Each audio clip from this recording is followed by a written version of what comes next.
ದಕ್ಷಿಣ ಕನ್ನಡ ಜಿಲ್ಲಾ ಪೊಲೀಸ್ ಘಟಕದ AR SI Tilak Raj ಅವರು 2025 ಸಾಲಿನ ಮುಖ್ಯಮಂತ್ರಿಗಳ ಚಿನ್ನದ ಪದಕ ಪುರಸ್ಕಾರಕ್ಕೆ ಆಯ್ಕೆಯಾಗಿದ್ದಾರೆ.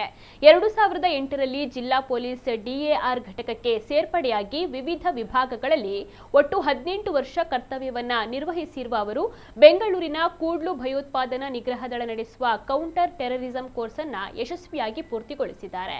ಈ ಮೊದಲು ನಿರ್ವಹಿಸಿದ ಅತ್ಯುತ್ತಮ ಸೇವೆಗಾಗಿ 2024ನೇ ಸಾಲಿನಲ್ಲಿ ಕರ್ನಾಟಕದ ಡಿಜಿ ಮತ್ತು ಐಜಿಪಿ ಅವರ ಪ್ರಶಂಸನಾ ಪದಕಕ್ಕೂ ಕೂಡ ಅವರು ಭಾಜನರಾಗಿದ್ರು. ಇದೀಗ 2025ನೇ ಸಾಲಿನ ಮುಖ್ಯಮಂತ್ರಿಗಳ ಚಿನ್ನದ ಪದಕ ಪುರಸ್ಕಾರ ಒಲಿದು ಬಂದಿದೆ. ತಿಲಕ್ ರಾಜ್ ಅವರು ಮಂಗಳೂರಿನ ಕಾವೂರು ದಯಾನಂದ ಪೂಜಾರಿ ಮತ್ತು ವೇದವತಿ ದಂಪತಿಯ ಪುತ್ರರಾಗಿದ್ದಾರೆ.